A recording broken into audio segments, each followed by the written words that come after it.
Michael Carter thought it was just another dinner, until a little girl's quiet plea pulled him into a moment he couldn't ignore. The cold cut through the night like a blade, seeping through layers of fabric and settling deep in the bones. Outside Bill's Diner, a small but bustling spot in Cincinnati, cars lined the curb, their windshields fogged from the contrast between the warm interiors and the bitter air outside. Through the large windows, golden light spilled onto the sidewalk, inviting passers-by into the warmth of sizzling food and friendly chatter. Inside, the scent of toasted bread, fresh coffee, and grilled meat filled the air. Silverware clinked against plates, and waitresses weaved through the crowd, balancing trays of hot meals. But just beyond the glow of the diner, at the very edge of comfort, a little girl stood motionless near the entrance. She wasn't begging, she wasn't calling for help. She just stood there, gripping the straps of her tattered backpack, her wide eyes following each plate of food that passed. Her cheeks were flushed from the cold, her face smudged with dirt, and her oversized jacket barely clung to her thin frame. The frayed sleeve swallowed her small hands. She looked like a ghost standing between two worlds, one filled with warmth and laughter, the other with hunger and silence. The door swung open. Michael Carter stepped out, his breath curling in the crisp night air. He adjusted his coat, the faint aroma of coffee still clinging to the fabric. A quiet dinner, a brief chat with an old friend, nothing remarkable. But then, he saw her. She wasn't looking at him.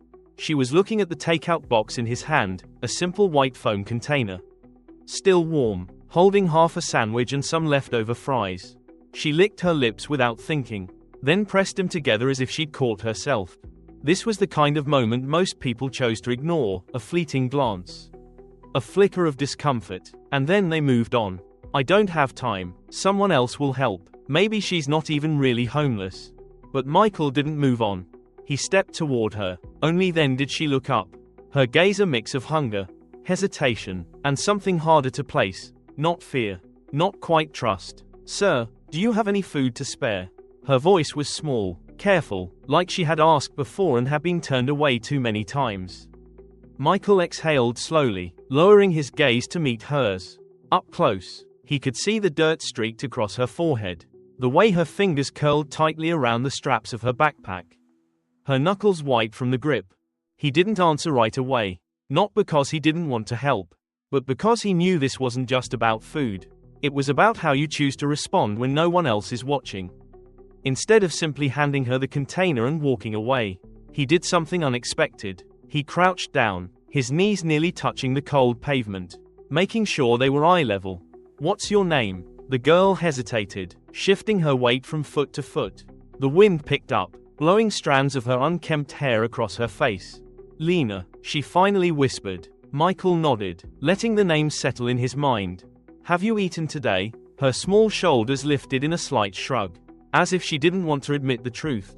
Not really. Michael glanced back at the diner. The neon open sign cast a dull red glow onto the sidewalk. His grip tightened around the container, but instead of handing it to her, he made a decision. Come on, he said, standing up. Let's get you something fresh. Lena's eyes widened slightly, as if she hadn't expected that response. She hesitated, glancing toward the parking lot, almost as if she were waiting for someone to tell her this wasn't real.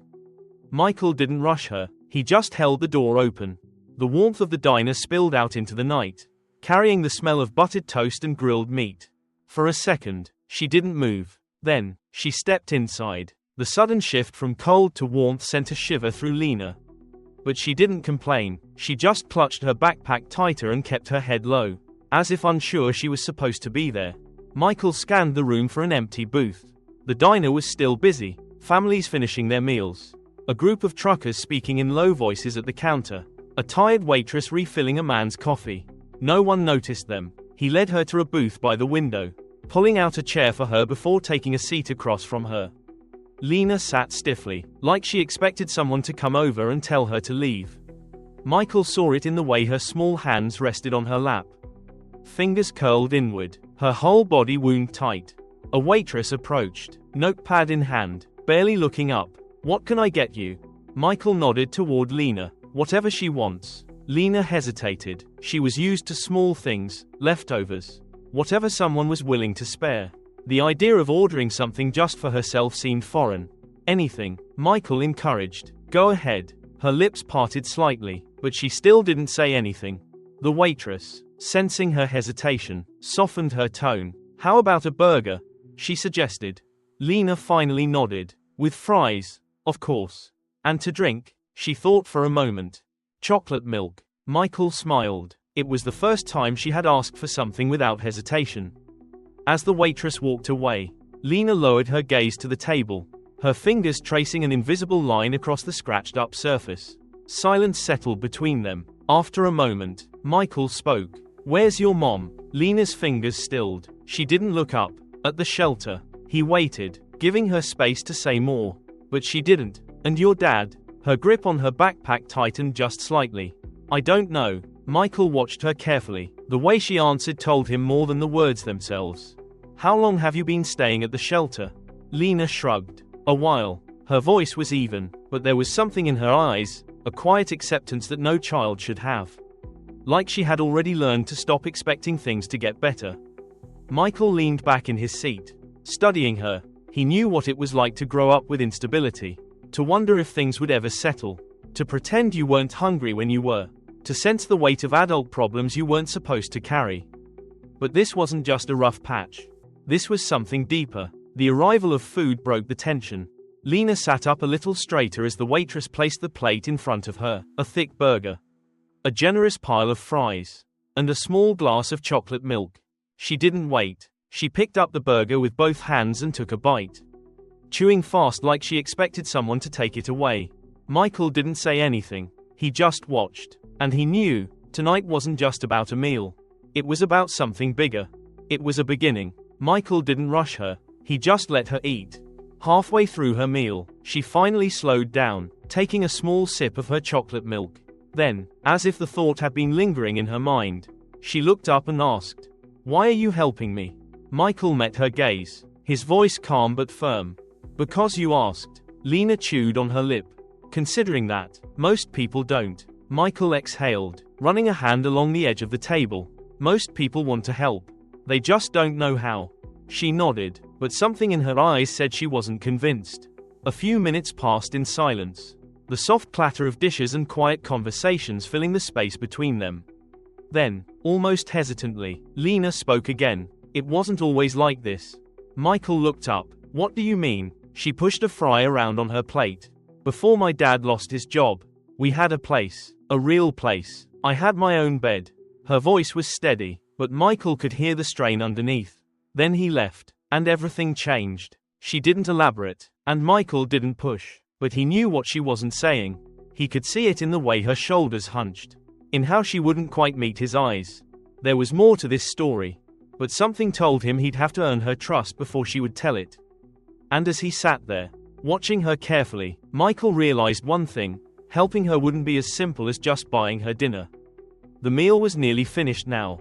Lena had slowed down, savoring the last few fries, her fingers glistening with grease. The initial hunger had passed, replaced by something Michael recognized: reluctance. Not because she wasn't grateful, but because she knew what came next.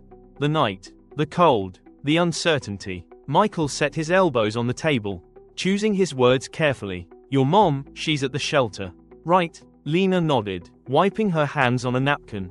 "Yeah. Does she know where you are?"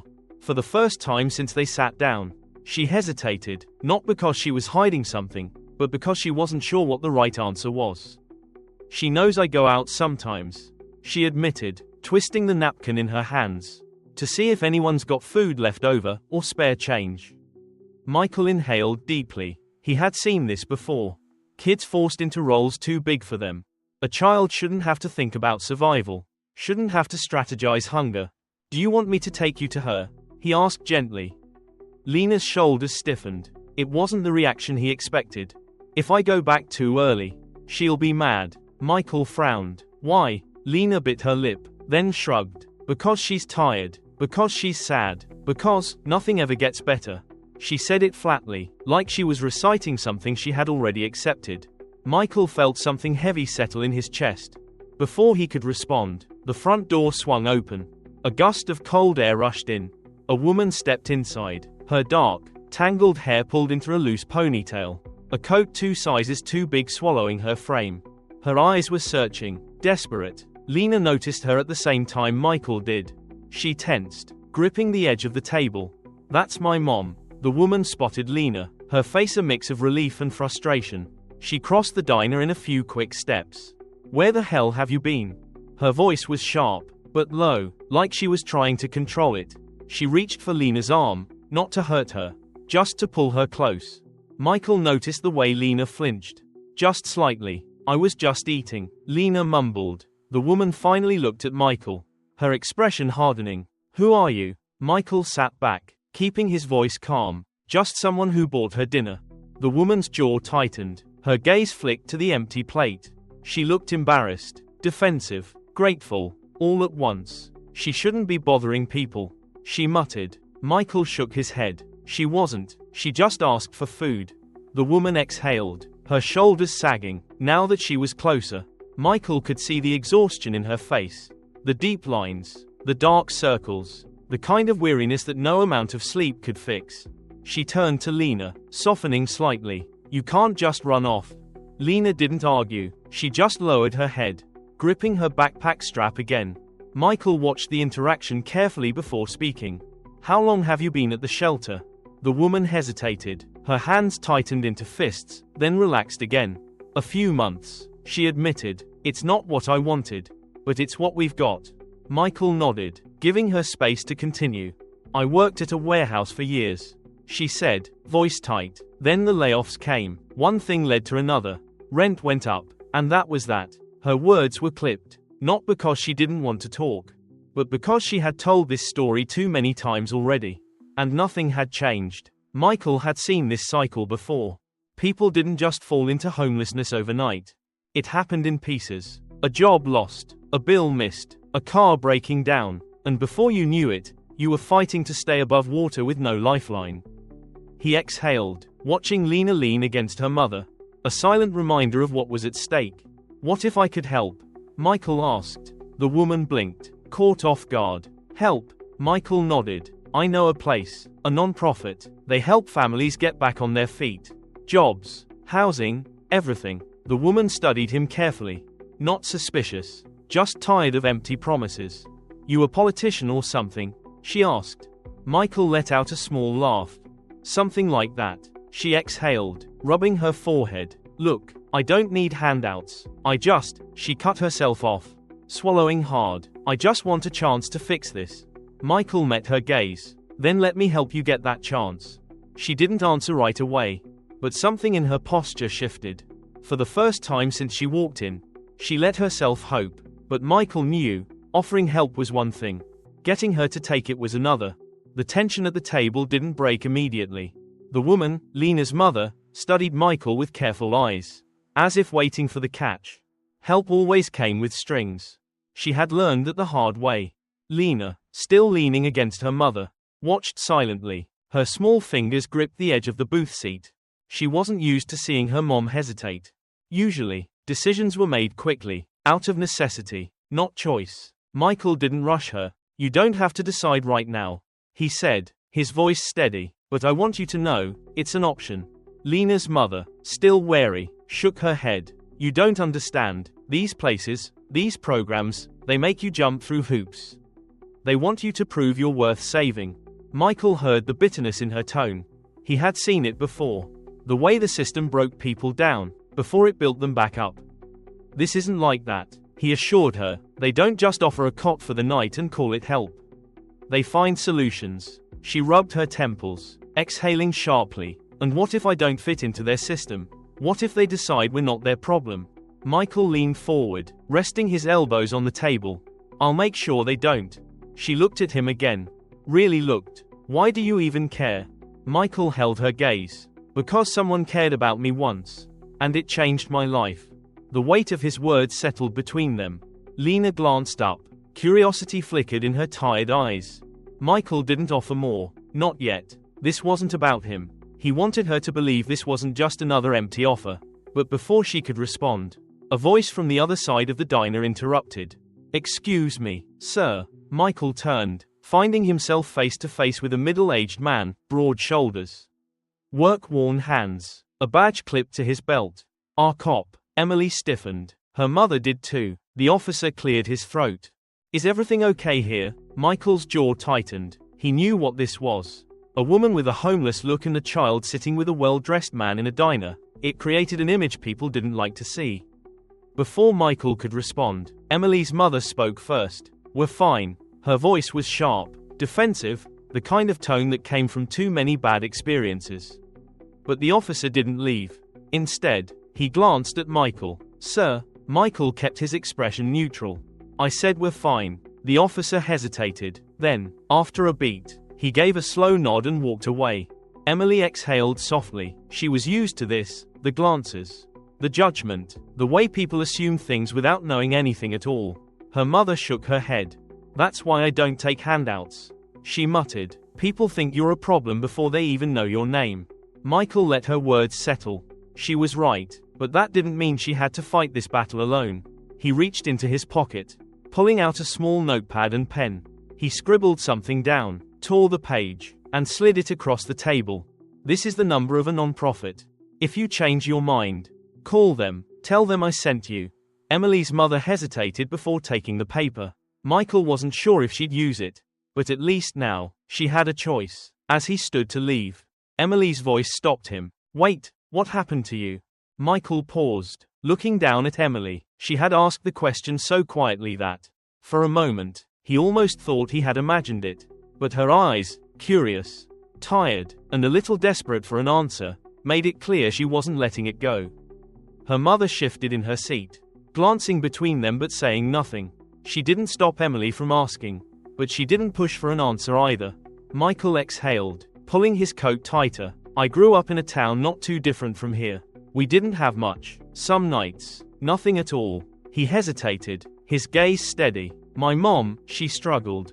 Emily's fingers toyed with the strap of her backpack. Did anyone help you? Michael nodded slowly. A few did, one in particular. He could still see it, his grandmother's small kitchen. The smell of strong coffee and burnt toast. The way she'd glare at him whenever he tried to skip school. She didn't have much, but she never let me go hungry. And she made me believe I could get out. Emily's mother swallowed hard. And did you? Michael hesitated. Yes, but not without scars. It wasn't something he talked about often. People saw the suit, the title, the success. They didn't see the nights he spent wondering if he'd ever escape the cycle. Emily sat back, digesting his words. She had lived long enough to know that not every story had a happy ending. Her mother sighed, rubbing her hands together for warmth. It's not that I don't want help. Her voice was softer now, less defensive. It's just, every time I think we're gonna catch a break, something knocks us right back down. Michael understood. He had seen it before, people standing at the edge of hope. Too afraid to step forward because they had been burned too many times. What if this time is different? He asked. Emily's mother didn't answer right away. She was tired, too tired to believe in miracles. Just then, the diner door swung open again. This time, two men stepped inside. One of them was the officer from earlier. The other, a man in a grey suit with sharp eyes, spoke to him in a low voice before both turned toward their table. Emily noticed first. Her posture stiffened. Michael immediately knew what was happening. Someone had called them. The officer walked over, clearing his throat. Mom, we got a call about a child in distress. Emily's mother's face drained of color.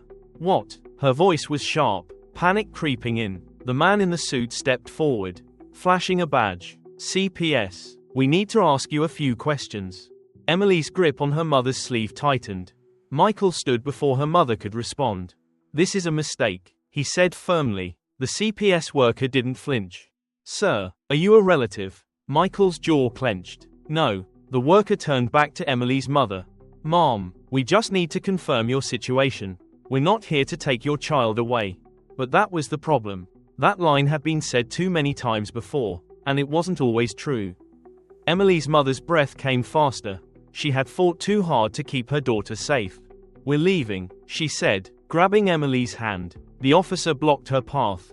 Mom, if you refuse to cooperate, we have the right to escalate this. Emily's chest rose and fell faster. She was used to being invisible. But now, all eyes were on her. Michael had seconds to decide. He had power here, influence. And he wasn't going to let this happen. He pulled out his phone. "You need to back off." The CPS worker frowned. "Excuse me." Michael's voice was sharp now. "I know exactly how this works. You see a struggling family, and instead of helping, you threaten to separate them. But let me make one thing clear, if you take this any further, I will make sure this story is heard." The worker hesitated. The officer shifted, uncertain. Michael didn't blink. "They need help, not punishment. So unless you're offering real solutions, I suggest you walk away." Silence stretched between them. Then, after a long beat, the CPS worker sighed. "We'll follow up later." He turned and left. The officer lingered for a moment before nodding slightly, almost like an apology, then followed. Emily let out a slow breath. Her mother's hands were still shaking. Michael set his phone down. "That's what I mean," he said quietly. "This time can be different." Emily's mother looked at him, and for the first time, she nodded. But Michael knew, getting her to accept help was only step one. The real fight was just beginning. Michael didn't argue. Instead, he reached into his coat pocket, pulled out his wallet, and placed a folded card on the table, sliding it forward. It wasn't money. It wasn't charity. Just a number. "Call them. Tell them I sent you. You won't be stuck on a waiting list. You won't be forgotten." She hesitated, her fingers hovering over the card before finally picking it up. For the first time, something in her expression shifted. It wasn't trust, at least not yet, but it was close. Emily, who had been quiet for a while, finally spoke up. "If we go there, does that mean we won't have to sleep at the shelter anymore?" Her mother swallowed hard, glancing at Michael. For once, she didn't have to guess, she had a real answer. "Maybe." Emily's small shoulders relaxed slightly. It wasn't a guarantee, but it was something to hold on to. Michael leaned back in his seat, watching as the crushing weight of uncertainty lifted, just a little. Even if only for tonight. Just then, the waitress from earlier approached, looking unsure. I don't mean to interrupt, but your meal's been covered." Emily's mother blinked. "What?" The waitress nodded toward the counter, where an older man in a flannel jacket sat finishing his coffee. He offered a small nod before turning away. "He took care of it." Emily's mother turned, watching as the man stood, pulled on his coat, and stepped outside into the cold. She shook her head. "I don't understand." Michael gave a small smile. "Maybe someone just wanted to help." The waitress shifted on her feet before adding, "And the owner said if you come back tomorrow morning, breakfast is on the house." For a moment, Emily's mother just stared. This wasn't something she was used to. Then, finally, she let out a breath, a quiet, almost disbelieving laugh. "Guess I don't have an excuse not to call." "Huh?" Michael shrugged. "Guess not." Emily smiled for the first time that night. Her mother tucked the card into her coat pocket and stood, adjusting the worn fabric on her shoulders. For the first time in a long while, she wasn't walking away empty-handed. But Michael knew, the real challenge was just beginning. Hope was only as strong as what someone did with it. The moment they stepped outside, the night air hit them. The cold was still sharp, but something about it felt different now, lighter, as if the burden Emily carried had eased just a little. Michael walked with them to the curb, hands in his coat pockets. He wasn't quite ready to leave yet. Emily's mother took a slow breath, staring at the sidewalk before looking up at him. "I still don't understand why you did this." Michael met her gaze and answered simply, "Because someone once did it for me." Her brow furrowed slightly, as if she wasn't sure whether to believe it. But Michael didn't elaborate. Some things didn't need explanation. Emily kicked at a loose pebble with her shoe. "Do you think they'll really help us?" Michael crouched down so they were eye level. "I think the hardest part is believing you deserve help." Emily's mother inhaled sharply, looking away, maybe because he was right. Maybe because no one had ever said it to her like that before. For a moment, none of them spoke. The distant hum of cars, the occasional bark of a stray dog, the flickering neon sign from the diner, all of it carried on. As if the world hadn't just shifted for this small family. Then, slowly, Emily's mother reached into her pocket and pulled out the card Michael had given her. She ran her thumb over the raised lettering before, without overthinking it, taking out her phone. Emily watched, wide-eyed, as her mother dialed. Michael didn't need to hear the conversation. He only watched. The way Emily's mother's shoulders relaxed slightly when someone answered. The way her hands steadied as she explained their situation. the way, for the first time all night. She sounded like she believed change was possible. When she hung up, she cleared her throat and looked at Michael. They said we can come in first thing in the morning.